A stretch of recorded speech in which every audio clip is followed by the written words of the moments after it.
मैं हूं डीके सिंह और आप देख रहे हैं डीके न्यूज। ये चैनल भारत की अखंडता और भारत की सार्वभौमता के लिए समर्पित है। इसमें मेरा कोई पर्सनल एजेंडा नहीं है। मैं उन्हीं तथ्यों और आधारों पर बात करूंगा जो भारत के हित और भारत की जनता के हित में होंगे। मैं उन्हीं मुद्दों पर बात करूंगा जो इस देश की अखंडता और इस देश की संप्रभुता के आधार पर होंगे। इस देश के पक्ष में होंगे, इस देश की जनता के पक्ष में होंगे, इस देश के फ्यूचर के पक्ष में होंगे।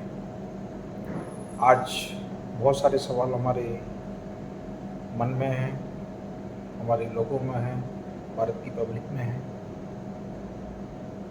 जिन्हें हम जानेंगे, समझेंगे और एनालाइज करेंगे और उन तथ्यों पर भी प्रकाश डालेंगे जिनसे इस देश को, इस भारत को फ्यूचर में खतरा है और उस खतरे को भी पहचानना पड़ेगा दोस्तों। ये हमारी डिफेंस सेनाएं, हमारे अर्धसैनिक बल वो अपना काम कर रहे हैं, लेकिन कुछ काम हमें अपने सोशल समाज, अपने इर्द गिर्द करना पड़ेगा। अब मैं आपको एक ऐसी जगह का एक ऐसा वीडियो दिखाता हूँ जो है सिंपल। ऐसे बहुत सारे प्रोजेक्ट्स हैं बट मैं एक सिंपल दिखा देता हूँ। एक बॉर्डर एरिया का है जहाँ पे मैंने विजिट किया है। आप ये वीडियो देखिए और अंदाज़ा लगाइए कि क्या ये 70 साल में हुआ, इस तरह का काम 70 साल में किसी ने किया? अगर कोई जवाब देना तो तथ्यों के साथ देना, प्रूफ के साथ देना। पहले ये वीडियो एंजॉय करो और इसको देखो और बताओ, फिर कमेंट करना मुझे।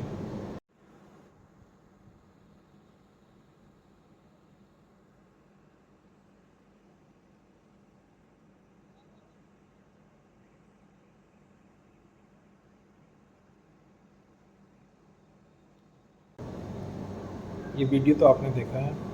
ये वीडियो है मणिपुर इम्फाल बॉर्डर रोड का।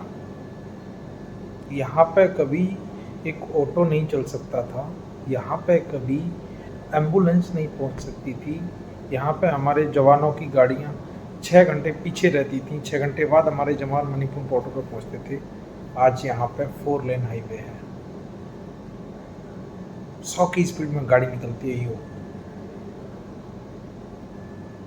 लोग कह रहे हैं कि आज हम महसूस कर रहे हैं कि हम भारत में हैं। ये भी एक सोचने वाला पॉइंट है। अगर आप इस तरह का विकास देश में नहीं चाहते तो दो उन लोगों का साथ जो अपनी जेब भरने में लगे हैं। ये आपके ऊपर है भारतवासियों। जबान से भी गूंगी है, ये बहरों की जमात है, वो जबान से भी गूंगी है। तुम इनको क्या बता रहे हो और क्या सुना रहे हो? तुम इनको क्या बता रहे हो और क्या सुना रहे हो? ये क्या कर रहे हो तुम? आखिर क्या चाह रहे हो? झूठ से लबरेज समंदर है, झूठ से लबरेज समंदर है जो किनारों से उफन पड़ा। जरा सी सच्चाई इसमें मिलाकर तुम क्या बचा रहे हो? जरा सी सच्चाई इसमें मिलाकर तुम क्या बचा रहे हो? ये क्या कर रहे हो तुम? आखिर क्या चाह रहे हो? खुद गर्जी के भाव मंडी में यहां।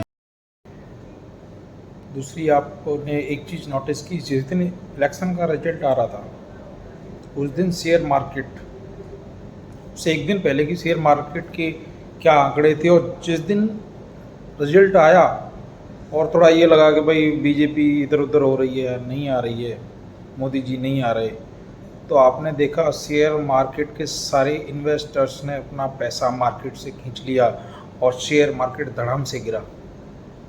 पता है उसकी वजह क्या है? क्योंकि सब लोग जानते हैं ये जितने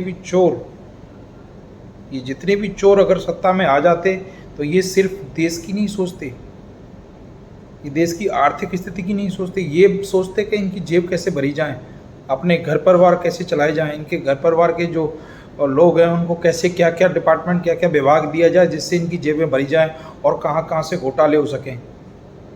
लेकिन आप लोग नहीं समझे, उत्तर प्रदेश वालों, आप लोगों ने तो इतनी नमक हरामी कर दी, नमक खाने के बावजूद भी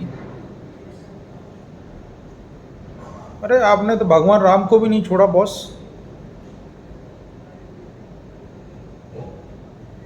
मुझे शर्म आती है उत्तर प्रदेश के चंद हिंदुओं पर जो अपने आप को सनातन और हिंदू कहते हैं। क्या आप इस देश के साथ हो? क्या आप इस सिविलाइजेशन के साथ हो?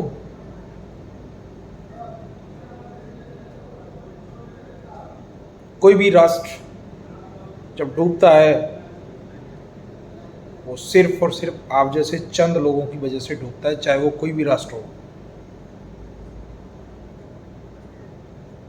इस चीज को आप समझो और गौर करो, भविष्य में ऐसी गलती मत करना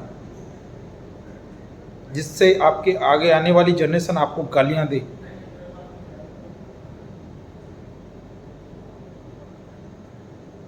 हिंदू बनना है तो मन से हिंदू बनो, तन से हिंदू बनो, नाम से हिंदू नहीं चाहिए। सनातन की परिभाषा तुम लोगों को नहीं मालूम है उत्तर प्रदेश वालों? सनातन की परिभाषा पूछनी है तो मध्य प्रदेश से पूछो, उड़ीसा से पूछो, छत्तीसगढ़ से पूछो।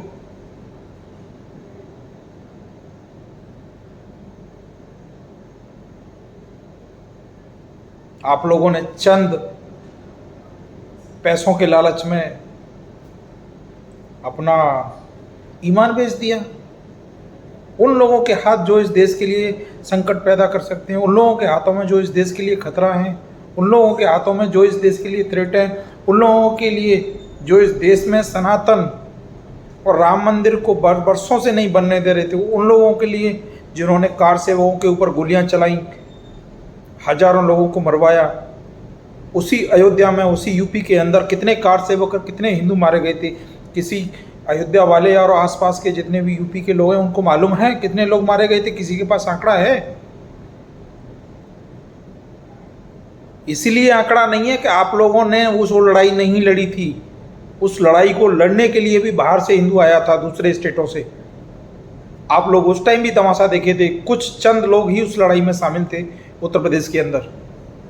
और आप लोगों ने उस टाइम भी अटल बिहारी की वाजपेयी की सरकार में अटल बिहारी वाजपेयी की सरकार को गिराया था, वो भी चंद तुम्हारे जैसे जयचंदों की वजह से। और ये जितने भी जयचंद हैं, मेरी बात गौर से सुने, आपकी आगे आने वाली नस्लें भी आपकी तरह ही जयचंद पैदा होंगी जो इस देश के लिए खतरा होंगी। अगर आप अपनी नस्लों को सुधारना चाहते हैं तो अभी भी टाइम है, सुधर जाएं। इस देश के लिए सोचें, इस मातृभूमि के लिए सोचें, इस भारत के लिए सोचें। भारत अभी तक अमेरिका क्यों नहीं बन पाया? भारत अभी तक ब्रिटेन की तरह क्यों नहीं बन पाया? क्यों? क्योंकि वो लोग राष्ट्र को पहले सोचते हैं, हम लोग नहीं। हम लोग अपनी जेबें भरने का पहले सोचते हैं, अपने परिवार का पहले सोचते हैं। सोचना। आई होप कि आपकी ये चीज़ समझ में आएगी और मैं आशा करता हूँ दूसरे लोगों को भी आप समझाएंगे। जय हिंद।